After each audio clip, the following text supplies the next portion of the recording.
Hi everyone, my name is Marcus and you're watching the Reef Nerd YouTube channel. Today I'm going to be reviewing the CoralBox RN-1 reverse nano pump. The RN-1 is one of the smallest nano pumps available on the market. It's also one of the cheapest. I bought this for $120 plus shipping from fishstreet.com. The RN-1 is one of the smallest DC Wavemakers available on the market. And looking at it, you might not think that it looks like a small Wavemaker, but from this angle, it certainly is. It is absolutely one of the thinnest Wavemakers I've ever seen. The design of making it wider than your average nano tank Wavemaker is very deliberate. By having such a wide opening, the output is more of a gyre type flow. I mean, it's not going to be a full sheet of water like you would get from an actual gyre pump, but it's definitely not the direct pinpoint stream of or jet stream of water you get from many traditional Wavemakers. When you hold your hand in front of this Wavemaker as it's shooting water, it feels like a donut-shaped pressure point of water, which when you disperse further and further away from the tank, you can feel that it's a wide flow pattern. The flow rating of this pump is rated from 800 to 10,000 liters per hour. I do have some doubts as to whether it's actually capable of doing 10,000 liters per hour or how they actually measured that, but as you'll see later on in the testing that I do, for the cost of this pump and the application that you'd likely use it for, it absolutely delivers more than enough flow for the purposes that it's advertised for. It has 7 programmable modes, and with the timer mode, up to 6 programmable settings per day. That is to say, you can schedule 6 different programs or effects across a 24-hour period. It includes 2 feed modes, a 10-minute feed mode and a 20-minute feed mode. And I think the most unique feature about this pump is that it includes a USB power supply, which means in the event of a power out, you can actually power this pump from something like this, or any USB charger like your laptop or phone battery backup. The pump comes with an Australian power supply, an anemone guard netting to go over the Wavemaker if you've got a tank with anemones, Velcro mounting options, and a controller. As you can see on the cord, waterproof connectors. The magnetic attachment for this pump is really strong, and look how thin that magnet connector is. As you can see, it's easily holding the pump between the width of my fingers, and it's quite a strong force. So this will be rated for up to 2 centimeter or 20 mil thick glass. The USB adapter that comes with the pump allows me to plug it into a battery backup such as this, and then attach the other end into the controller. And when I turn my battery on, you can see it's being powered purely from a battery. The controller, while basic, actually does have quite a few features. There's a light sensor, so it can automatically detect the difference between a day and a night program mode. It has the 10-minute and the 20-minute feed modes. It has a button to change the mode of the pump if you want to cycle through the different programs, the ability to set the frequency of the pump and reverse the direction of the pump, and an option to set a Wi-Fi mode where it connects to another one of these units if you have more than one. And in that you can set one of them as a master and the others as slaves, and they can work in unison with their programming. That's a lot of features for a pump that costs a little over $100. Disassembling the pump for maintenance is probably the easiest of any Wavemaker I've ever seen. You simply give the guard at the front a quarter turn and it lifts out, like so. The pump has a ceramic shaft and you just pull the impeller attachment straight off. This is a replaceable part and very easy to buy the replacements from Fish Street. And then the motor body housing is all one piece here. Reassembling, just as easy. You just place this back where you got it from, give it a little turn until it clicks down, take the front guard, align it so that the shaft goes through this hole, and it clips in place, and then you give it another quarter turn and it locks. That's full assembly and disassembly of this pump. Couldn't be easier. So in reviewing this pump, I wanted to go through 3 likely scenarios in its use. The first being as a cheap pump to put in your saltwater mixing tank for mixing new saltwater. The second being as a pump to go in your sump to provide additional flow in the sump. This is becoming increasingly common and really helps to keep detritus suspended in the water column and prevent your sump getting dirty. And the third being its most intended use, and that is using the sump in a nano tank.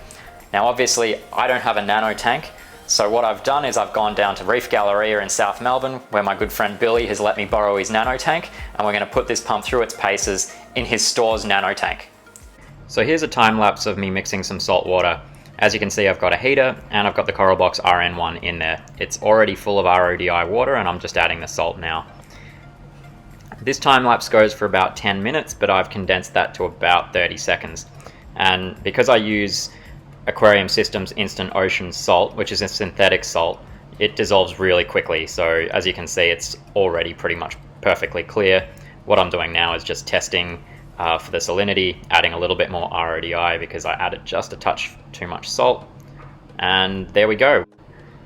So I've set the RN-1 up inside my sump, and as you can see, my sump is pretty dirty.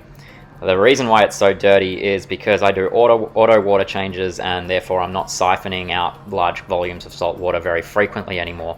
This is actually a big part of why I wanted this pump, is so that I can run something like this in my sump.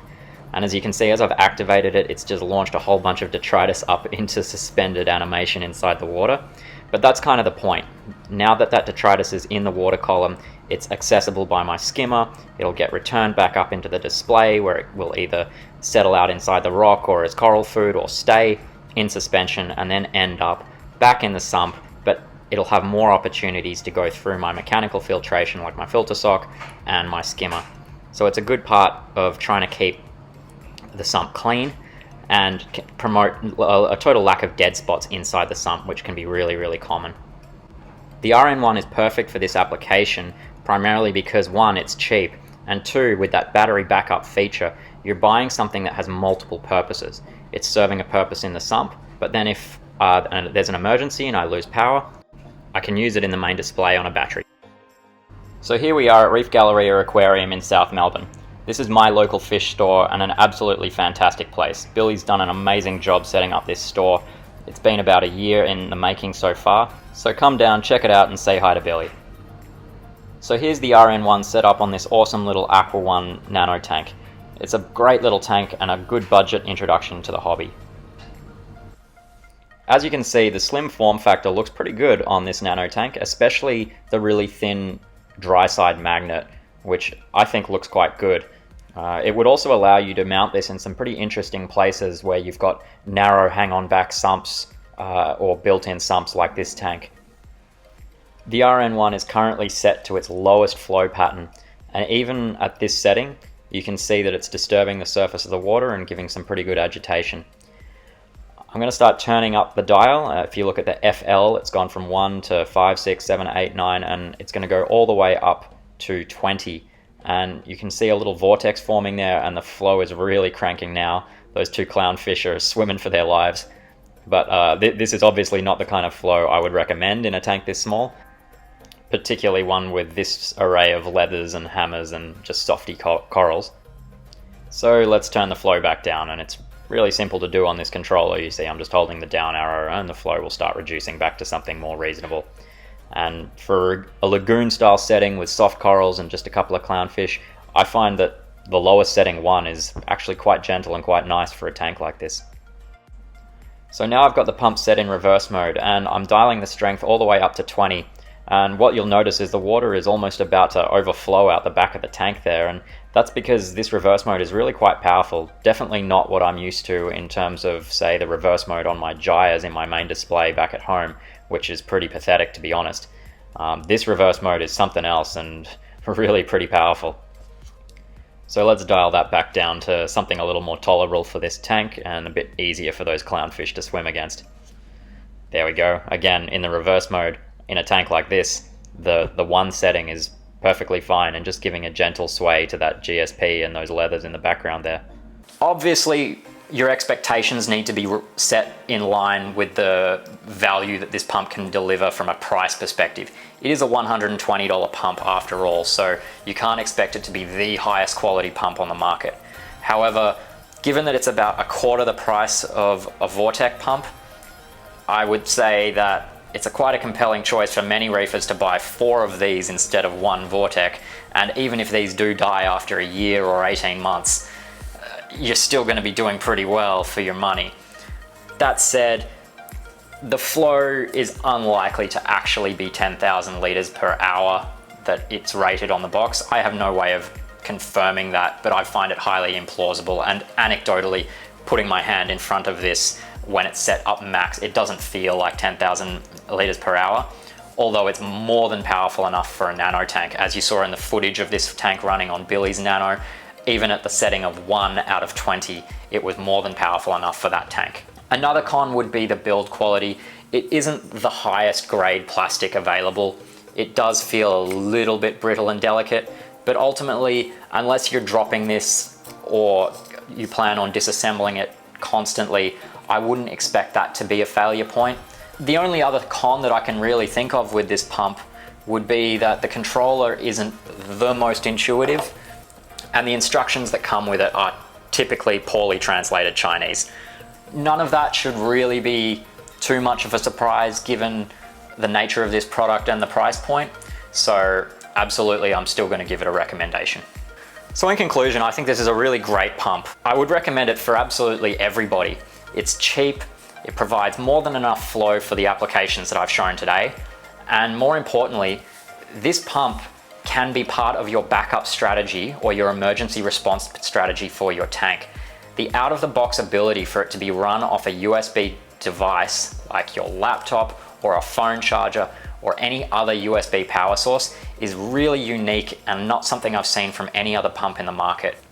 So if you want to add more flow to your sump, if you need a good pump for mixing your salt water, or you have a nano tank, this is an awesome option for the price.